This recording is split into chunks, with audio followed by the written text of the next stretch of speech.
पाटील यांची एक प्रमुख आणि मुख्य भूमिका होती। गेल्या 1 वर्षापासून विधानसभा निवडणूक झाली, आता वसई विरार शहर महानगरपालिकेची निवडणूक आली, इतका मोठा नेता कुठे दिसत नाही, काय कारण याच्यामध्ये?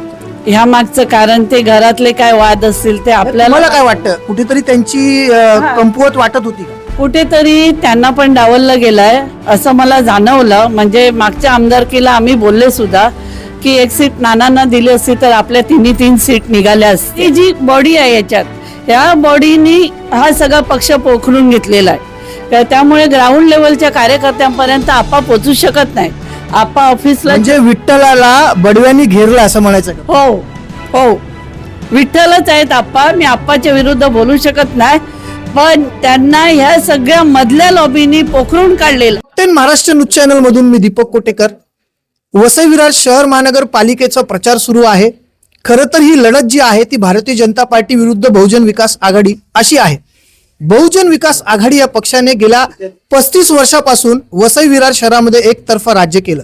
लोकसभेला दारुण पराभव झाला, विधानसभेला देखील पराभव झाला, परंतु कुठेतरी आपल्या जवळचा कार्यकर्ता, आपल्या जवळचा पदाधिकारी, आपला असणारा माजी नगरसेवक आपल्यापासून का दूर जातोय याचा विचार पक्ष नेतृत्व का करत नाही?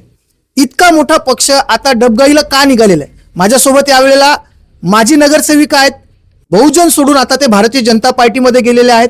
गेल्या काही दिवसांपासून आपण सातत्याने या बातम्या लावतोय। खरं तर पक्षाचे जे भक्कम नेतृत्व आहेत राजीव पाटील, ते देखील कुठे दिसत नाही। असं असताना नवीन आघाड्या, नवीन युत्या पक्ष करतोय, परंतु जर घरातलेच नाराज असतील तर येणाऱ्या काळात कसं होणार? जाणून घेऊया। सुषमा लोपिस आपल्या सोबत आहेत। ताई, पक्ष सोडण्यामागचं कारण काय? इतके वर्ष ज्या पक्षात काम केलात, अचानकपणे पक्ष सोडावा लागला तुम्हाला? पक्ष सोडण्यामागचं कारण असं की मी अगदी ग्राउंड लेवलला काम केलेलं आहे, पण पक्षाने ती दखल न घेता ओपन कॅटेगरीतलं सीट असताना एका एसटी कॅन्डिडेटला ते सीट दिलं, त्यामुळे मी नाराज झाली। तरी सुद्धा मी प्रचाराला उतरली, नाराजगी सगळी दूर, पण कुठेतरी मला जाणवलं की मला दुय्यम वागणूक दिली जाते, म्हणून मी घरी बसली। पण पक्षाकडनं होत असलेले म्हणजे प्रेशर, दबाव ह्यामुळे ना कंटाळून मग मी ह्या पक्षाला जॉईन झाली।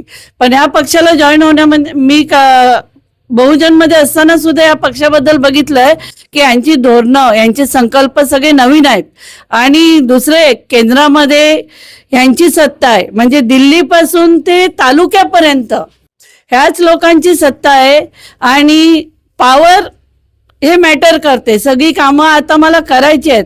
मी बऱ्याच ठिकाणी प्रचार करताना लोकांना आश्वासनं दिली आहेत की हे कामं तुमची मी करून देणार।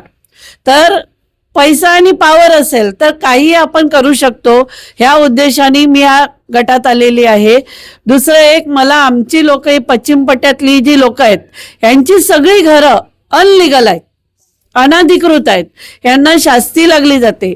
ह्या विरुद्ध देखील मला आवाज उठवायचा आहे, त्यासाठी मी याच्यामध्ये आलेली आहे। म्हणजे मला माझ्या लोकांसाठी इकडे पक्षात किती वर्ष काम केलं?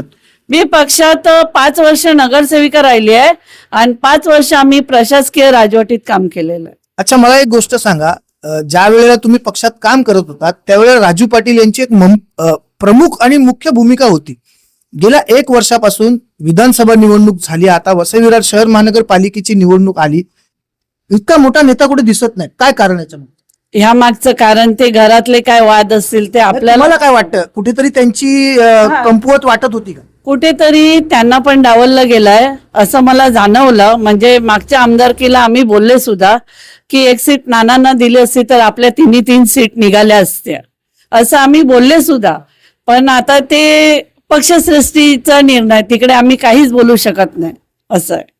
पण कुठेतरी या सगळ्या गोष्टींमुळे पक्ष आज कुठेतरी डबगाईला निघालेला आहे, पक्षात संपायची वेळ आलेली आहे, तरी देखील अजून पक्ष या सगळ्या गोष्टींवरती विचार करत नाहीत। अजूनही ते असं म्हणतात की आम्ही पैकीच्या पैकी जागा निवडून आणू शकतो। हो, तीच खदखद आहे। कुठेतरी आपण पक्षश्रेष्ठी जे आप्पा आहेत त्यांनी या गोष्टीचा विचार केला पाहिजे। अगदी तळागाळातल्या कार्यकर्त्याचा सुद्धा आपण इकडे विचार करायला पाहिजे। काय असते, मधली जी बॉडी आहे याच्यात, या बॉडीनी हा सगळा पक्ष पोखरून घेतलेला आहे, त्यामुळे ग्राउंड लेवलच्या कार्यकर्त्यांपर्यंत आपा पोहोचू शकत नाहीत।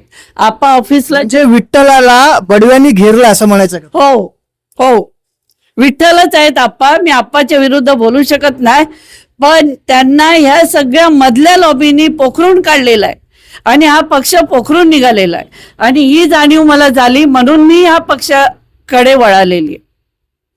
कुठेतरी ह्या गोष्टी खऱ्या आहेत की विठ्ठलांना बडव्यांनी घेरलेला, आता हे बडवे कोण आहेत याचं संशोधन बहुजन विकास आघाडीच्या वरिष्ठांना करायला हवं. आपण जर पाहिलं तर इतका करिश्मा करणारा नेता आज कुठेतरी नैराश्य वातावरणातून जगताना आपल्याला दिसतोय. तरी देखील बहुजन विकास आघाडीचा आत्मविश्वास काही कमी झालेला नाही. असं असताना येणाऱ्या काळामध्ये वसई विरार शहर महानगरपालिकेची 15 तारखेला निवडणूक आहे, 16 तारखेला निकाल आहे, 16 तारखेलाच आपल्याला कळेल की कोण कितना पाणी में आहे. परंतु या सगळ्या विषयावरती हितेंद्र ठाकूर यांनी मंथन करणं काळाची गरज आहे. Top 10 Maharashtra news, Vasai Virar.